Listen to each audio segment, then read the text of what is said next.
अतीक के दोनों नाबालिग बेटों का लगा सुराग, 1 महीने बाद उठा रहस्य से पर्दा।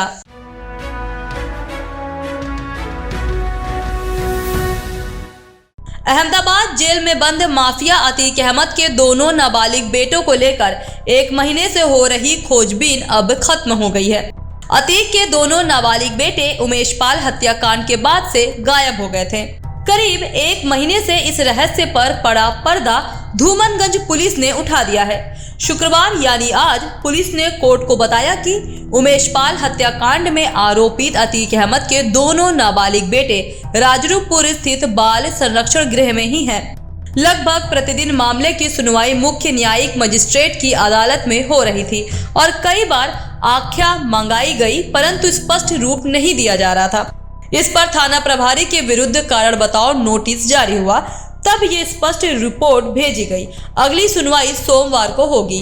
मुख्य न्यायिक मजिस्ट्रेट दिनेश कुमार गौतम ने अतीक अहमद की पत्नी शाइस्ता परवीन के प्रार्थना पत्र पर धूमनगंज थाने की आख्या का अवलोकन करने के बाद उसे पत्रावली पर रखे जाने का आदेश दिया है। अधिवक्ता विजय मिश्रा की ओर से ये तर्क दिया गया कि रिपोर्ट का अवलोकन करने के बाद विधिक स्थिति के संबंध में न्यायालय के समक्ष तर्क प्रस्तुत किया जाएगा, इसलिए मामले की सुनवाई सोमवार 27 मार्च को की जाएगी। अदालत ने इसे स्वीकार कर सुनवाई की तारीख नियत कर दी है।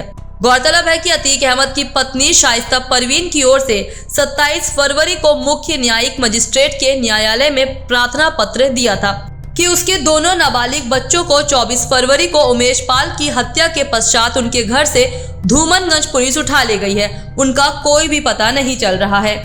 अपने दोनों नाबालिग बेटों के एनकाउंटर के डर से अतीक की पत्नी शाइस्ता परवीन 27 फरवरी को कोर्ट पहुंची थी। शाइस्ता ने कोर्ट में बेटों का पता लगाने को लेकर प्रार्थना पत्र दिया गया था।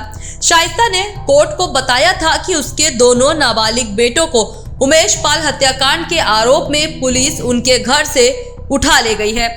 उनका कोई अता पता नहीं चल रहा है। इस प्रार्थना पत्र पर धूमनगंज थाने से न्यायालय ने रिपोर्ट तलब की थी। कई तारीखों पर कोई आख्या प्रस्तुत नहीं की गई। बाद में आख्या प्रस्तुत की गई तो थाना प्रभारी के हस्ताक्षर से प्रस्तुत नहीं की गई थी। इसे सिपाही ने ही प्रस्तुत किया था, लेकिन उसका नाम भी उसमें नहीं लिखा था। दोबारा फिर आख्या तलब की गई, लेकिन थाने से थाना प्रभारी के हस्ताक्षर से रिपोर्ट नहीं पेश की गई, बल्कि सिपाही के हस्ताक्षर से उसका नाम लिखकर कोर्ट में पेश कर दिया गया।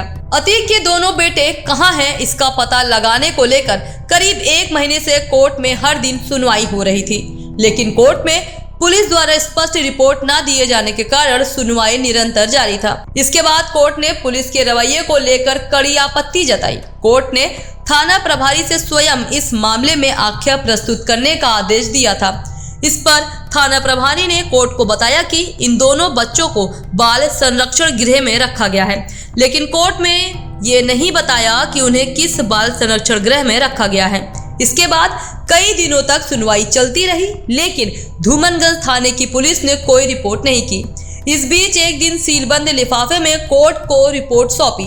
सीलबंद लिफाफे की रिपोर्ट बिना किसी कानूनी प्रावधान के होने के कारण कोर्ट ने इसे वापस कर दिया और कहा कि खुली अदालत में खुली रिपोर्ट प्रस्तुत की जाए। फिर भी थाना प्रभारी की ओर से कोई रिपोर्ट नहीं दी गई, तो न्यायालय ने थाना प्रभारी को दंड प्रक्रिया संहिता की धारा 349 के अंतर्गत कारण बताओ नोटिस जारी किया और ये भी कहा कि कारण स्पष्ट करे कि क्यों नहीं रिपोर्ट प्रस्तुत की जा रही है।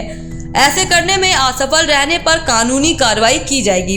इस पर न्यायालय के समक्ष 24 मार्च को लिखित रिपोर्ट में थाना प्रभारी राजेश कुमार मौर्य ने स्पष्ट किया कि अतीक अहमद के दोनों नाबालिग बच्चे राजरूपपुर बाल संरक्षण गृह में हैं। सब्सक्राइब करें और बेल आइकन दबाना ना भूलें।